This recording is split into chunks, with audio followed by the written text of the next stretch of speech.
देखिए 403 सीटों पे तो 420 ही नहीं चलेगी, इसलिए 2027 में समाजवादी पार्टी फिर से मिल्कीपुर की भी सीट को जीतेगी और उत्तर प्रदेश की सत्ता का भी परिवर्तन होगा। भारतीय जनता पार्टी ने सरकारी मशीनरी का दुरुपयोग करके इलेक्शन कमीशन की खामोशी के बाद टारगेट को पूरा करते हुए जिस तरह से चुनाव जीता है, 60-70 हजार वोटों से समाजवादी पार्टी समझती इतना करने के बाद तो आपको कम से कम 1 लाख वोटों से चुनाव जीतना चाहिए था। इसलिए भारतीय जनता पार्टी मिल्कीपुर का जश्न मनाए, लेकिन जो लोग जानते हैं कि वो कैसे चुनाव जीते हैं, उनके दिल में कहीं न कहीं इस बात का डर जरूर है कि जनता जवाब देगी और 2027 में आदरणीय अखिलेश यादव जी के नेतृत्व में उत्तर प्रदेश में सरकार बनेगी। भारतीय जनता पार्टी सोचती है कि वो इस तरह से चुनाव लड़के कार्यकर्ताओं का मनोबल गिरा देगी या मनोबल तोड़ने का काम करेगी। समाजवादियों का मनोबल टूटने वाला नहीं है, ये नेताजी की पार्टी है। हम समाजवादियों ने हमेशा संघर्ष करके रास्ता बनाया है। फिर से भारतीय जनता पार्टी के इस साजिश का भी पर्दाफाश करेंगे। देश के चश्मे से लोग देख पाते, समाजवादी पार्टी के उम्मीदवार अजीत प्रसाद लाखों वोटों से जीतते, दूसरे जिले से भी लोग वोट देने आते, लेकिन यहाँ वोटों की चोरी करके लोकतंत्र की हत्या की गई। देखिए, जिस तरह से आदरणीय अखिलेश यादव जी ने पहले भी कहा था जब बाई इलेक्शन हुए कि Bharatiya Janata party advance booth capturing करने का काम कर रही है। अब दूसरे जिलों से लोग आए थे, आपके कैमरों पे पकड़े गए कि किस तरह से वो वोट डालने आए थे। जिस तरह से कई वीडियो वायरल हुए, ऑडियो वायरल हुए कि टारगेट दिए गए थे, उन टारगेट को पूरा किया गया। तो जो मिल्कीपुर में हुआ वो लोकतंत्र के साथ मजाक है। भारतीय जनता पार्टी इस तरह चुनाव करा के कहीं ना कहीं जो समाजवादी पार्टी के कार्यकर्ता हैं उनका मनोबल को तोड़ने का प्रयास कर रही है। लेकिन 2027 में आदरणीय अखिलेश यादव जी के नेतृत्व में समाजवादी पार्टी की सरकार बनेगी। मिल्कीपुर के चुनाव का कोई भी फर्क या कोई भी प्रभाव 2027 में पड़ने वाला नहीं है। पड़ा है वही कांग्रेस ने एक भी सीट नहीं निकाल पाई है सर, उसको कैसे देखते हैं? आम आदमी पार्टी और कांग्रेस में तकरार चल रही है, उसको कैसे देखिए, जो राष्ट्रीय दल हैं वो कोई भी हों, उन राष्ट्रीय दलों की सबसे बड़ी समस्या ये है कि वो क्षेत्रीय दलों के खिलाफ काम करते हैं। और कहीं ना कहीं दिल्ली में कांग्रेस ने हमलावर रही पूरे चुनाव में, आम आदमी पार्टी के खिलाफ बयानबाजी करती रही। तो सवाल ये है कि जो हमारा लक्ष्य है भारतीय जनता पार्टी को हटाना, जिस सरकार ने नफरत फैलाई है, जिस सरकार ने बंटवारा किया है, जिसने जनता से किए गए वादों को पूरा नहीं किया है, लेकिन कहीं न कहीं कांग्रेस का दल वो आम आदमी पार्टी के खिलाफ लड़ता नजर आया, जिससे 12-13 सीटों पे जो आम आदमी पार्टी को सीधा नुकसान हुआ, भाजपा को सीधा फायदा हुआ। समाजवादी पार्टी समझती कि आम आदमी पार्टी का वोट प्रतिशत कम नहीं हुआ है। भारतीय जनता पार्टी आम आदमी पार्टी के वोट प्रतिशत में बहुत फर्क नहीं है। आने वाले समय में जनता फिर से बदलाव करेगी, फिर से आम आदमी पार्टी की इंडिया गठबंधन की सहयोगियों की सरकार बनेगी। देखी जा रही तो उससे इंडिया गठबंधन पे कितना प्रभाव पड़ेगा आगे?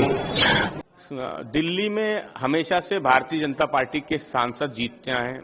2 चुनाव में पूरे सांसद दिल्ली की जनता ने दिए। क्या दिल्ली में बदलाव कर दिया भारतीय जनता पार्टी ने? यमुना की सफाई की बात आई थी तो यमुना की सफाई को लेके केंद्र सरकार, राज्य सरकार दोनों को नोटिस दी गई थी। क्या जवाब है भारतीय जनता पार्टी के पास? भारतीय जनता पार्टी झूठ बोल सकती है, झूठे वादे कर सकती है, उन वादों को पूरा नहीं करती। इसलिए समाजवादी पार्टी समझती है कि जनता का फैसला है, जनादेश है, उसका सम्मान होता है और हम उसका सम्मान करते हैं। लेकिन जो लोकतंत्र में विपक्ष की भूमिका है वो जो दल है आम आदमी पार्टी, समाजवादी पार्टी, वो निभाती रहेगी।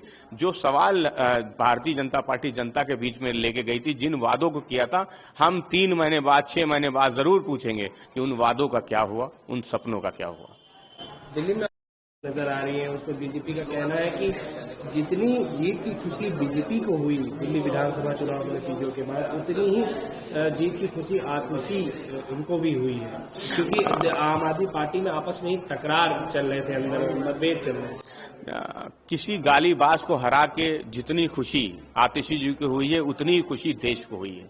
इस देश में लोकतंत्र को बचाने वालों को उतनी खुशी हुई है जितनी खुशी आतिशी जी को हुई है। आतिशी जी ने एक गालीबाज को हराया, एक ऐसे नफरती व्यक्ति को हराया जिसका एजेंडा केवल हिंदू मुसलमान था, गाली गलौज था। ये भाजपा का चेहरा है और अगर उसको चेहरे को हरा के आतिशी जी खुशी मना रही है तो उस खुशी में समाजवादी पार्टी भी शामिल है, पूरा देश शामिल है और जिन लोगों को लोकतंत्र में विश्वास है वो भी शामिल है। भारतीय जनता पार्टी जिस तरफ देखना चाहती है उस तरफ नहीं देख रही है कि जनता ने भारतीय जनता पार्टी की गाली गलौज की भाषा को नकारने का काम किया।